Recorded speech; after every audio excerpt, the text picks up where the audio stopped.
Bonjour, aujourd'hui je voudrais vous partager 3 paroles bibliques de mise en garde. La première se trouve dans 1 Timothée chapitre 6, versets 20 à 21.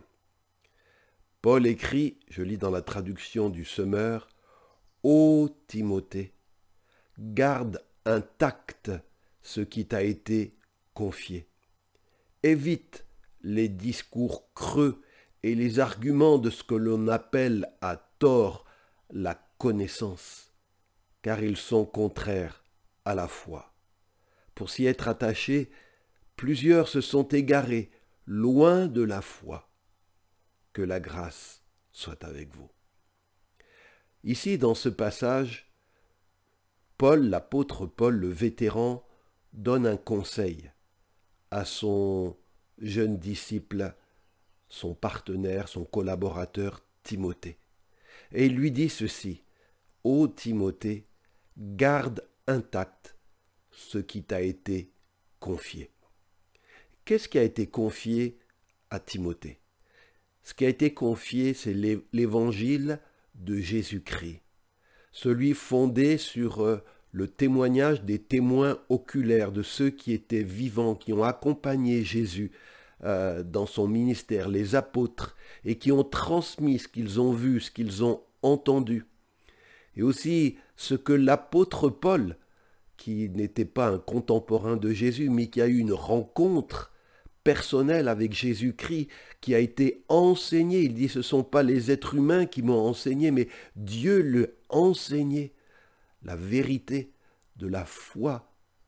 Et tout ce dépôt apostolique, ce dépôt fondé sur Christ et ses apôtres, eh bien, a été confié comme un héritage à Timothée. Et Paul lui dit, garde intact ce qui t'a été confié. C'est-à-dire, ne le change pas, conserve-le tel qu'il t'a été donné. Ne retranche pas et ne rajoute rien. Et il précise pourquoi ce conseil. Eh bien, il dit ceci, Paul. Évite les discours creux et les arguments de ce que l'on appelle à tort la connaissance. Bien-aimés, dès le temps des apôtres, dès les débuts de l'Église de Jésus-Christ, il y a eu des hommes et des femmes qui se sont mis à discourir, se sont mis à enseigner, prétendant avoir la connaissance, ce qu'on appelait la gnose. Vous savez, le plus grand ennemi de l'Église primitive, ça n'a pas été la persécution, parce qu'il est écrit que le sang des martyrs, c'est la semence de l'Église. La plus grande opposition, le plus grand danger pour les premiers chrétiens venait de la gnose, du mouvement gnostique. Les gnostiques disaient que oui, c'est bien ce que Jésus a donné, ce que les apôtres ont enseigné, mais que eux avaient quelque chose à ajouter au nom d'une connaissance supérieure. Et ces gens faisaient de grands discours, ils avaient de grands arguments, et au nom de la gnose, de la connaissance, en fait, ils partageaient des choses qui ne faisaient pas partie du bon dépôt de la foi, de la saine doctrine donnée par Jésus et ses apôtres. Et il est dit, ces enseignements de la gnose sont contraires à la foi, et pour s'y être attachés, plusieurs se sont égarés loin de la foi. Bien-aimés, depuis le début de l'Église, il y a un combat contre la vérité de Jésus, de ses apôtres. Et il y a des gens qui prétendent savoir, avoir reçu des révélations pour ajouter leur propre enseignement à ce qui nous a été confié par le Seigneur. Et le deuxième texte que je voudrais vous partager se trouve dans 1 Timothée chapitre 4, versets 1 et 2. C'est un verset qui m'a beaucoup touché, et aussi attristés. Voici ce qu'il est écrit, c'est Paul qui parle. Il dit « Cependant, l'Esprit déclare clairement que dans les derniers temps, plusieurs se détourneront de la foi parce qu'ils s'attacheront à des esprits trompeurs et à des enseignements inspirés par des démons. Ils seront séduits par l'hypocrisie de prédicateurs de mensonges dont la conscience est comme marquée au fer rouge. » Paul, l'apôtre de Jésus-Christ, celui sur qui l'enseignement, une bonne partie de l'enseignement de l'Église est fondé, celui que Dieu a choisi pour poser les fondations doctrinales, les fondations bibliques de l'Église, dit ceci. L'Esprit déclare clairement. C'est pas Paul qui le dit, c'est l'Esprit de Dieu qui déclare. C'est une parole de Dieu que dans les derniers temps, plusieurs se détourneront de la foi pour s'attacher à des esprits trompeurs. Qu'est-ce qu'il veut dire? Eh bien, ce que Paul voulait dire à Timothée, plusieurs, dans les derniers temps, se détourneront de l'évangile tel qu'il nous a été transmis par Jésus et par ses apôtres. Au nom de nouvelles révélations, au nom de connaissances, au nom d'expériences spirituelles avec Dieu, des gens, en fait, se mettront à enseigner des choses où ils retrancheront ou ajouteront au bon dépôt qui nous a été confié et que nous devons garder intact. Et il est dit que ces gens qui enseigneront seront animés par des esprits trompeurs.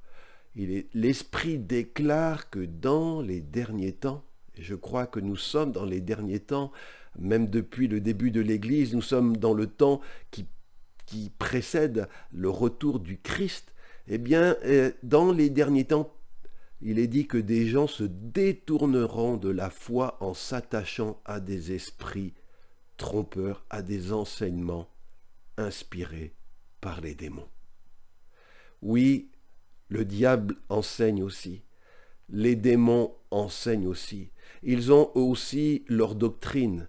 Ils ont aussi leurs révélations. Ils ont aussi leurs arguments. Ils ont aussi leur évangile à eux, tel qu'ils aimeraient que les gens suivent et dans lequel ils ont enlevé ce qui est fondamental, qui est dangereux pour eux.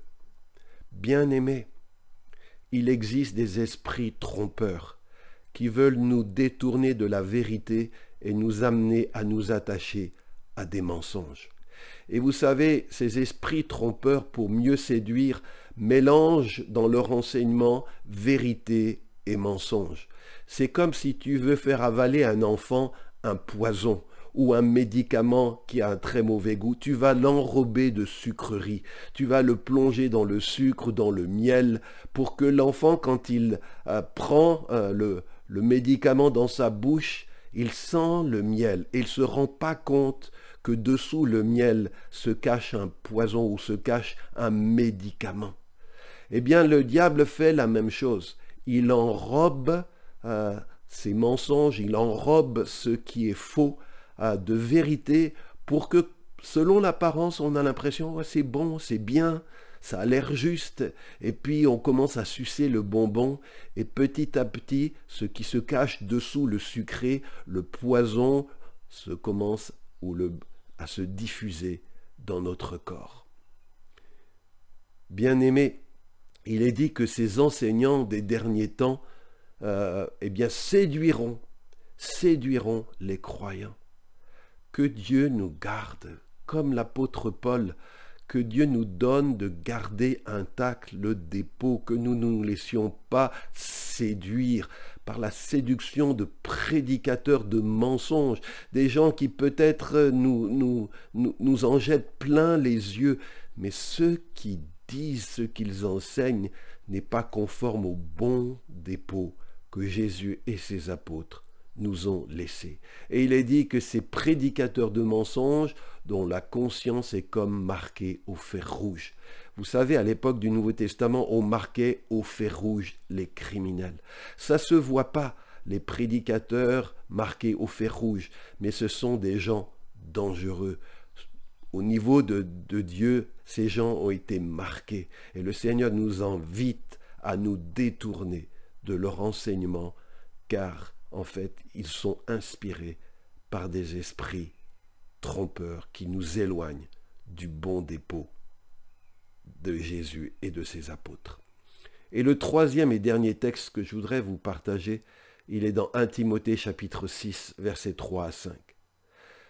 Paul dit ceci: « Si quelqu'un enseigne autre chose et s'écarte des saines paroles de notre Seigneur Jésus-Christ et de l'enseignement conforme à la piété, c'est un homme enflé d'orgueil, un ignorant qui a une passion maladive pour les spéculations et les controverses de mots. » Si quelqu'un enseigne autre chose que ce qui est consigné dans les évangiles, que ce qui est consigné dans nos épîtres, ce qui est consigné dans l'Apocalypse, autre chose que ce qui est consigné dans le Nouveau Testament, ce dépôt millénaire qui nous a été transmis, si quelqu'un enseigne autre chose et s'écarte des saines paroles de notre Seigneur Jésus-Christ, qui sont bonnes, qui sont justes, qui sont vraies, qui sont approuvées de Dieu, dignes de confiance, si quelqu'un s'éloigne d'un enseignement conforme à la piété,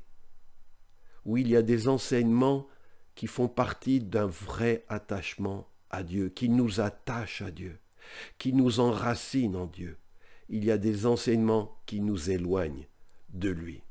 Et il est dit, si quelqu'un enseigne autre chose, c'est un homme enflé d'orgueil.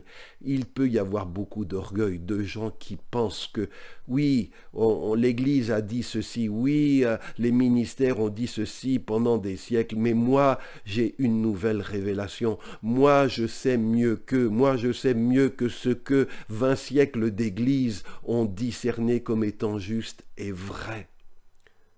Souvent, il y a l'orgueil chez les enseignants qui prétendent connaître mieux la vérité que ce que Jésus et ses apôtres nous ont transmis.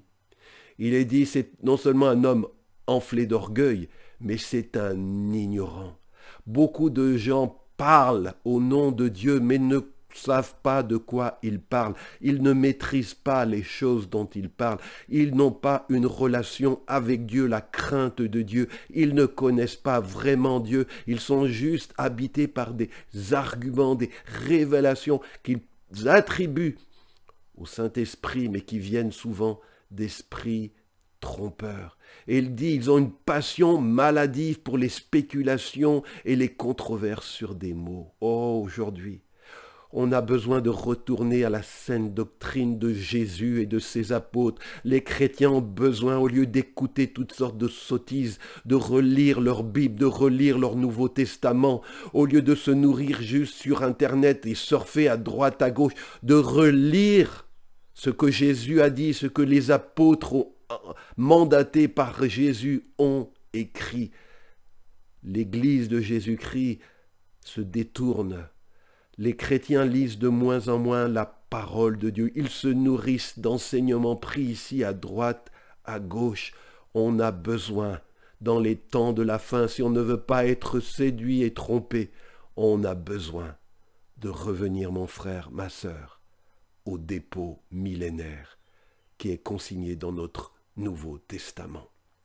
Et il est dit qu'ils ont une passion maladive pour les spéculations. On voit aujourd'hui dans toutes sortes de spéculations, toutes sortes de controverses. Et qu'est-ce qui en résulte, dit Paul? Des jalousies, des disputes, des dénigrements réciproques, des soupçons malveillants et des discussions interminables entre des gens à l'esprit faussé. Ah, quand on écoute tous ces débats, toutes ces controverses sur toutes sortes de choses, le Seigneur nous a donné la vérité est une, et nous a besoin de la rechercher. Il est dit que ces enseignants, ils ne connaissent plus la vérité, et considèrent la foi comme un moyen de s'enrichir. C'est un exemple d'éloignement du bon dépôt. Aujourd'hui, je suis effaré de voir tous les posts qui ont je ne sais combien de j'aime, combien de partages, où on parle plus de la vérité, où les prophètes n'annoncent plus la vérité, mais présentent la foi en Dieu comme un moyen de s'enrichir. Et ils vous mettent des posts avec des dollars. Les dollars vont tomber cette semaine. Ils vous mettent des posts avec des Mercedes, avec des BMW, dire une grande bénédiction est en route pour toi. Ils vous promettent promotion, ils vous promettent des grandes sommes d'argent qui vont venir. Est-ce là la vérité de Jésus-Christ? Est-ce là ce que nous lisons dans le Nouveau Testament? Paul dit à son poulain Timothée, ils connaissent plus la vérité et ils considèrent la foi en Dieu, l'attachement à Jésus juste comme un moyen de s'enrichir. Vous savez, si Jésus revenait aujourd'hui, il ferait le ménage dans les cours du temple, dans les cours de l'église comme il l'a fait. Il renverserait encore aujourd'hui les tables des changeurs et nous dirait à nous aussi, qu'avez-vous fait de ma parole, qu'avez-vous fait de mon église? Vous avez transformé, ma maison de prière devient aussi parfois aujourd'hui une caverne de voleurs. Bien-aimé, c'est le message que Dieu m'avait mis sur le cœur et je t'en prie, retrouve une passion pour méditer sa parole. Ancre-toi dans sa parole. Lis sa parole. Nous avons la garantie, quand nous lisons, étudions le Nouveau Testament, d'être en contact avec la pure vérité de Dieu. C'est à cette vérité-là, à ce dépôt, que Dieu te demande de t'attacher et garde-le intact dans tes pensées, dans ton cœur. Ne te laisse pas tromper et séduire. Garde le bon dépôt de la foi. Sur ce, je vous donne rendez-vous vendredi prochain pour une nouvelle vidéo. Que Dieu nous garde. Soyez bénis.